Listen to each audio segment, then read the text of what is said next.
Welcome in. It's time for another edition of the Front Office Dispatch here on the SDH Network, presented by Kaiser Permanente. I'm Jason Longshore, and I wanted to take a little bit deeper look into today's press conference with Atlanta United's Chief Soccer Officer, Chris Henderson, closing out the 2025 season, looking ahead to 2026 and beyond. Pulled some different clips. Go watch the whole press conference. It is absolutely worth your time. It's at the Atlanta United YouTube channel and on their X account as well. But I wanted to share a few things that I thought deserved a little extra highlight. And we're going to start with two questions, two clips. The first one from Donnell Suggs of the Atlanta Voice, and the second from Felipe Cardenas of the Athletic. The second one is the answer to a question about kind of what the changes on the sporting side are going to look like after the 2025 season going into 2026. Here's Chris Henderson with answers to Donnell's question that you will hear and Felipe's question. Earlier you said that it wasn't the kind of season that you wanted, which obviously it's not. If you could talk directly to the fan base, one of the best in the league, what would you kind of tell them about this year? Yeah, I would say we're a big club, Atlanta United. We have a tremendous following. Our fans are incredible, the support we have. I feel like the players in this organization have a really close connection with our fans. We saw that with the support throughout the year, even when we weren't getting results. I would say we are going to do everything we can in this offseason, whether it be improving in the behind-the-scenes support staff, bringing in a coaching staff who can bring a contender to Atlanta and what the fans deserve. We have tremendous support from Arthur Blank and our ownership group, and we need to take advantage of that and make sure that we are a successful club. To it first, when we land on our coaching staff, that collaboration needs to be worked on immediately. And very important how each department works to support the coaches and the players. And our job behind the scenes is to support and give everything we can to help the group have success. We'll look at, I'll start with recruitment. In recruitment, we're going to add some scouts to our group. We lost Jamie Henderson, who had a great opportunity. We're going to replace that position. We will also improve our international recruitment and look to add some pieces there, so we have people in market who are watching 30, 40 games a month, doing reports, looking at players. I think that's very important.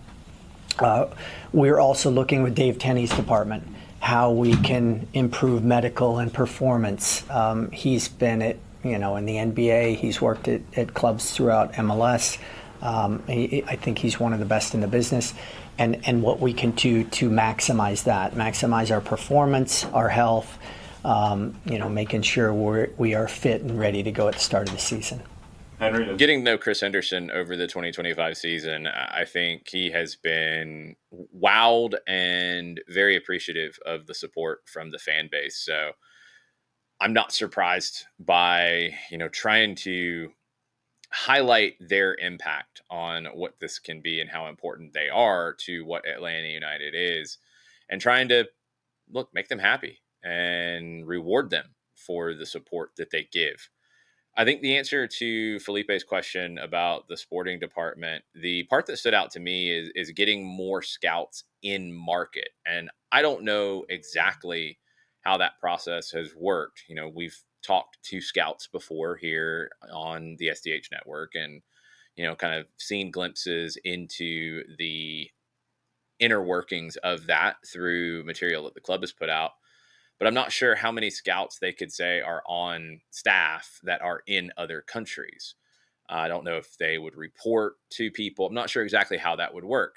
So it's interesting to highlight specifically the work of having people in market watching players that they are interested in. I think to get a better picture, and it kind of goes to some of the things we've talked about where spreadsheets will give you a picture of a player, but it might not be complete. And seeing that player up close, seeing how they train, how they respond to things, how they handle things in games that might not show up on a stat sheet. That's very important in terms of maximizing your spend and getting signings right. I think also, and it was a recurring conversation with Ronnie Dyla and seeing the injuries that this club dealt with this past year and players coming in various stages in the summer, coming in without a preseason, players playing 18 months and the effects that it took on Miguel Almiron and Latte Lat. I think trying to figure out how you can work with Dave Tenney's department, and now that he's had a year in the club and maybe has a better sense of what he would like to do long term, big picture, makes a lot of sense to try to upgrade there. And that's going to be important with young players as well coming through, making sure that they are being handled correctly, they are as fit as possible and ready to roll and try to prevent some of the injuries and disruptions that we have seen over the years. Because look, it's tough when you don't have that consistency in a lineup due to injury. Next question was about the kind of mix of ages in the team. You know, there had been a topic, and Ronnie Dyla had talked about it, of the team was too old. And I think that got corrected in the summer. And I think from having conversations with Ronnie, that was a little more specifically about the impact or lack thereof from guys like Derek Williams and Mateusz Klich and wanting to get younger. And I think they did with Inea Mikai and with Juan Bettercall and with Steven Alzate. You got younger in those positions. And I think when the conversation comes about getting younger, it's not about teenagers necessarily. It can be going from low 30s to mid to late 20s. Might be a 5-year difference, but it's a long time in football terms. So Chris Henderson talked about the balance that he wants in the team. And he also answered a question from Jose Prosopio of Latin Goles about kind of what he wants to see from this team. Here's 2 more answers from Chris Henderson.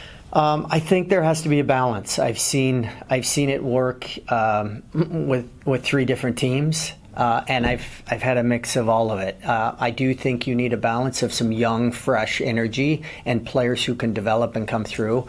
I'm very happy with the academy system and the players that Javier Perez and the players that are coming through, and they're not far off from training every day with the first team and breaking through. So that will give us some balance. But you also need some smart, cool heads who have the experience in big games that can help the young players along. I think, we want to be an exciting attacking team. I talked about gritty just now and mentality. Some games you have to grind out games, but I think we want to be a team that's high energy, that's attacking, that can counter press, that puts teams on their heels. In particular at home, with the advantage we have with our home crowd. And I think we need to take advantage of that in a better way and make this a really tough place to come and play. I don't feel like teams were afraid to play in Mercedes-Benz Stadium, and that needs to change. Totally agree. You have to have a balance. If you have an entirely young team, then you don't have the mentors that the young players need. If you have an older team, you're going to have more injuries, you're going to have more breakdowns, and that can be tough as well. I think you need a balance and you need the buy-in from everybody across the board in those moments. Next question is from Madison Cruz about the coaching staff and kind of what things look like currently as you are still in the market for a new head coach. Curious as well, with the obviously new head coach coming in, are we going to see some of the turnover from the coaching staff originally too, with Kenny and with Matt as well? Are they also going to stay involved as well, or is it going to be completely new? Yeah, good question. We have let go of Kenny Miller, and we thank Ronnie, Kenny for the job that they did here. And the rest of that will be conversations we have with the new coaching staff and how they want to build their staff here. So Robinson is still on staff? Correct. Yeah. Okay. So the news there is that Kenny Miller departs the club. I really enjoyed getting to know Kenny on road trips and chatting with him when he did media. I think he's going to be a bright coach. I really want to see what is next for him in his future. I think he's a head coach down the line. I really think he is. I think he's got that kind of a personality. I liked watching him work with the group this season. Carl Robinson is a steady hand right now for where things are, kind of overseeing some off-season training, probably helping a lot with evaluation of players right now. I know Carl is somebody who has shared that he's looking at broadening his education on the side of things. Is he somebody who could be looking at chief soccer officer, front office kinds of roles? Is he somebody that could be looking, in different kinds of coaching roles? I think Carl has a lot to give this organization, or, if he moves on, depending on who comes in, what their coaching staff looks like. I think he's a good hand to have. And I think you're starting to see a few more coaching staffs be a blend, and maybe not an entire blend. A head coach might bring 2 or 3 people, but not everybody, as we've seen at times. When you built this club from scratch, you had to bring in a coaching staff from scratch. Gabriel Heinze brought in just about an entire staff. Others have brought in a couple people. Ronnie Dyla talked about it. He liked to have a mix.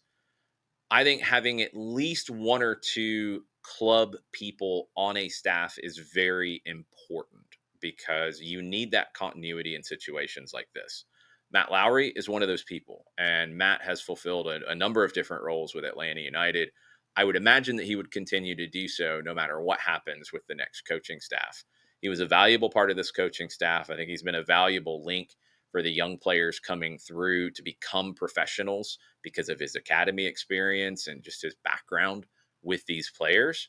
But he gets individual youth development and going from academy to second team to first team. He understands that in a way that very few do.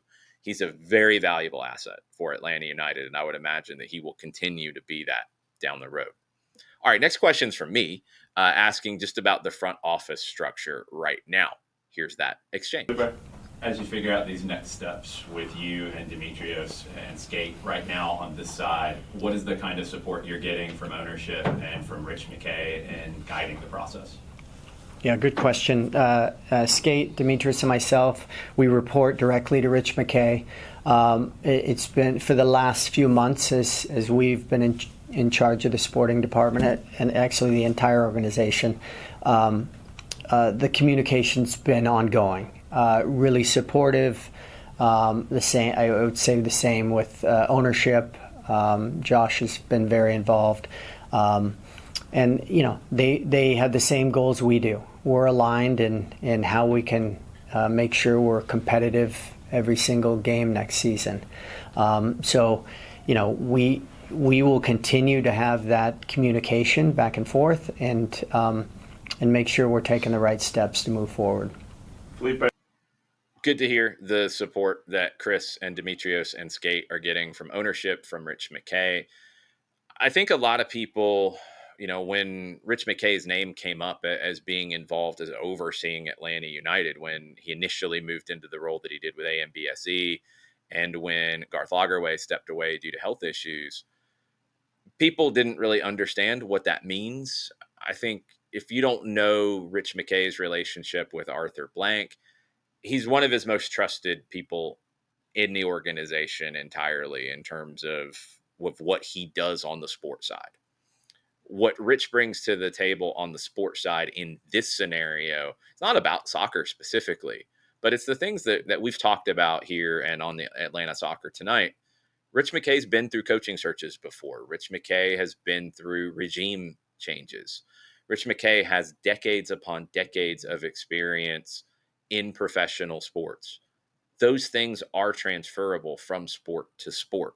He is a very valuable person, I think, for Chris Henderson, for Demetrios Efstathiou, for Skate Nossinger right now, because he's experienced so much in the game, in their kinds of roles. He's had to figure things out in the way that they're having to figure things out right now. So I think Rich McKay can be very valuable to the Atlanta United side of things. And obviously, Arthur and Josh Blank are going to be critical to making all of this work, and their vision for what this is, and then that being executed with support from Rich McKay by Henderson, Efstathiou, and Nossinger. It's important to get that right going into 2026 and beyond. Next two answers are, one's a short one. Doug Robertson asked about Brad Gazan and what his future could look like and if there's any updates there. And the next one, you'll hear the second part of the question as part of the conversation with J. Sam Jones from Five Stripe Final. And here is a back and forth about the U22 roster spots. I think Brad is going to have many opportunities come his way.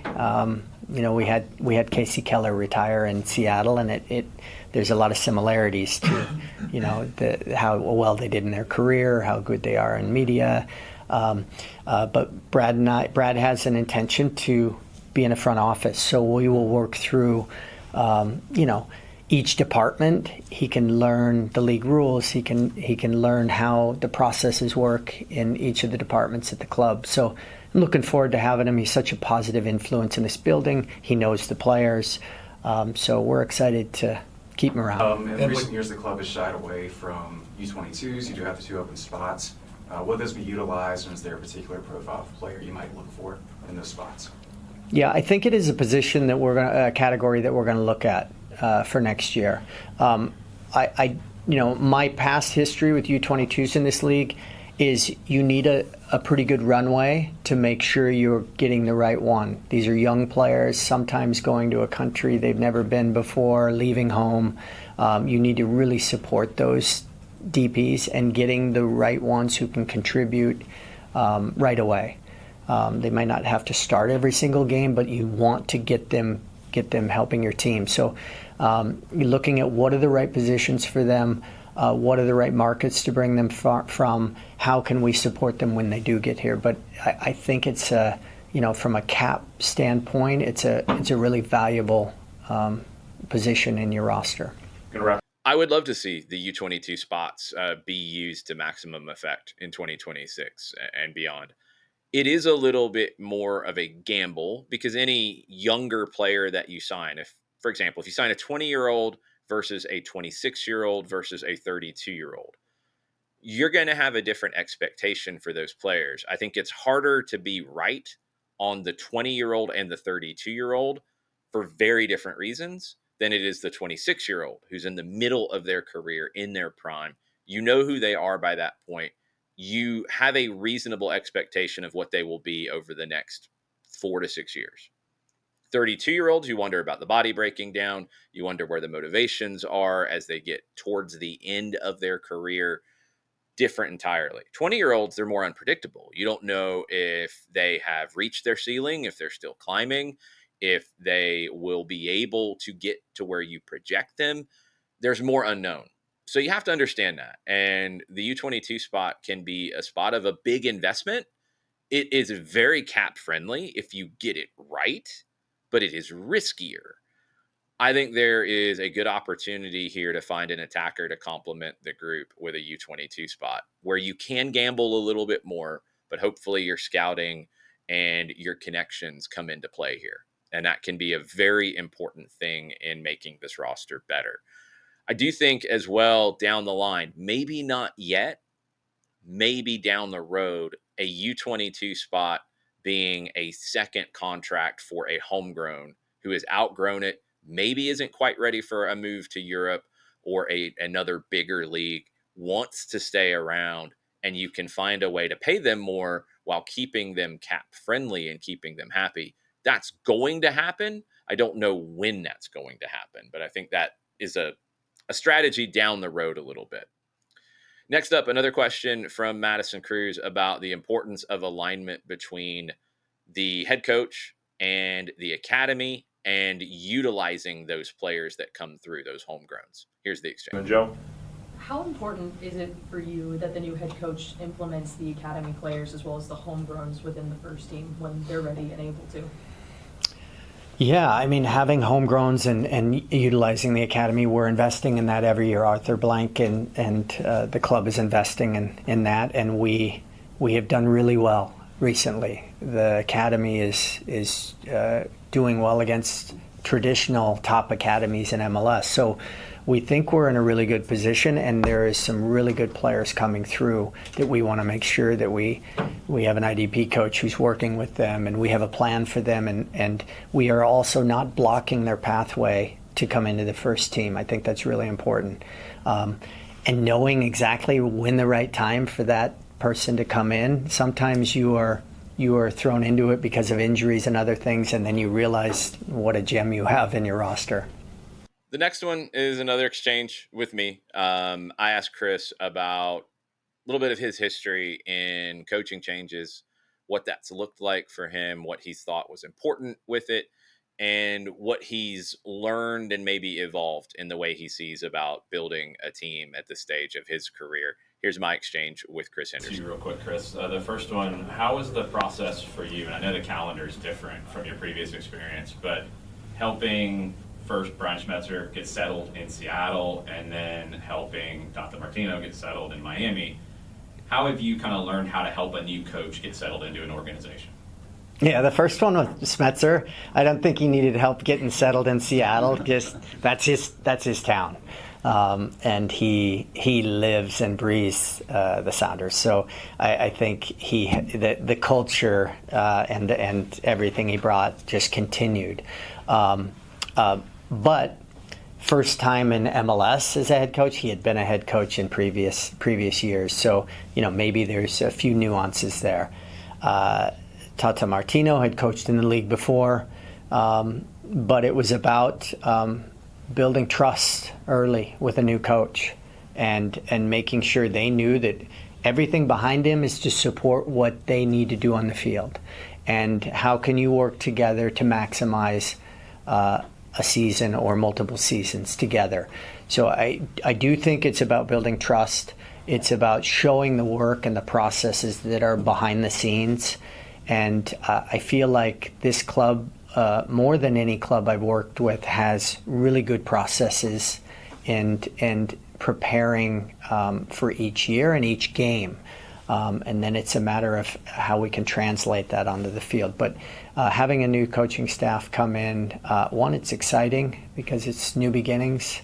You get new energy, and it's about how we can balance that energy off each other and everyone in the building. Jose, and then we'll wrap on Doug. I have one more, Chris. Oh, sorry, just go. How has this past season kind of changed the way that you see building a team in this league? Yeah, I mean, I have to say in 30 seasons in this league, it was the hardest season I've ever had. It's not fun to lose games. And I think I look at the lessons from this year. Many games we were tight. And in this league, there's subtle things that can happen in a game. It's one play sometimes. It's a call against you that can happen. There's little things that can happen that can make the difference between a good season and a poor season. And I realize that confidence is so important among a group of players. And sometimes you're in seasons and the forwards are miskicking balls and everything's going in. And you don't know why. And you got to ride that as long as you can. And then there's other times where you feel like it's all against you. So I think it's working with players in a belief in themselves. And many times that goes into a system that they believe in and playing in each of their positions, knowing what their roles are, being very specific that in these instances, these are your options that you have. And that is over time, and it's a belief. So the best teams that I've been part of as a player and coach and management have been teams that have a really strong bond with each other on and off the field. And that's what we got to work on. Jose? I really enjoy talking philosophy and process with Chris because I think he gets it. I think he's extremely thoughtful about how these things work, highlighting the importance of building trust with a new manager quickly. Very important. I think that's very illuminating about what Atlanta United can do next. That is something that will need to be correct. Can you work together to maximize if it's a short term or a longer term so that person can be as successful as possible that you expect they will be by hiring them? The other aspect of it that I thought was interesting is how he got into something that we talked about a lot on SDH, something we talked about a lot on 92.9 The Game, and in our conversations about what was right, what was wrong with Atlanta United in 2025. Self-confidence, confidence of players. I thought it was fascinating that when I asked him what maybe has changed in terms of how he sees building a team, and he talked about confidence being so important among a group of players. I agree. I think that was a huge issue this past season. And it's a really tough thing to define and affect and change. And it's something that I think we're all starting to learn a little bit more about in professional sports. It's something that I will be curious to see how the club can try to affect that going forward. And he talked about the bond between the group and how important that is. And maybe that's been highlighted a little bit more. Totally agree. Really interesting conversation at the tail end of the press conference today with me and Chris Henderson. And I wanted to have this last clip so you hear it directly from Chris about where things stand on the interview process currently for the head coach job. Here is Chris's answer to Doug Roberts. Can you say how many interviewees there are for the managerial job? Yeah, I would say it's, let's say, half a dozen will be in the final group. But we've had conversations with. Wow, we've had many conversations. He said, let's say a half dozen. So, maybe it's 5, maybe it's 7, maybe it's somewhere in there. Maybe he's being very literal. I'm not sure. It's more than what's out there. Right now, what's been reported is Tata Martino and Giovanni Savarese as the 2 names. There'd been talk about other interviews going on even yesterday. Don't know who those other names could be. Have not seen anything as of yet. Didn't run into anybody coming out of the building today. So we will see. But yes, there are things happening. Hopefully there will be a decision soon. He said that would be the final group, a half dozen. He said, let's say a half dozen. A lot of conversations. A lot of other names have either been considered or talked to in maybe more of an informal way. This hopefully will get done soon. It is not something that should be rushed for the sake of rushing it. It is a very important step for Atlanta United as they prepare for the 2026 season. We will be here to tell you the stories all along the way of what that process is going to look like here on the SDH Network. Thanks for watching another Front Office Dispatch with Chris Henderson, with questions from Atlanta media, and presented, as always, by our friends at Kaiser Permanente. Have a good rest of the day. We'll be talking soon.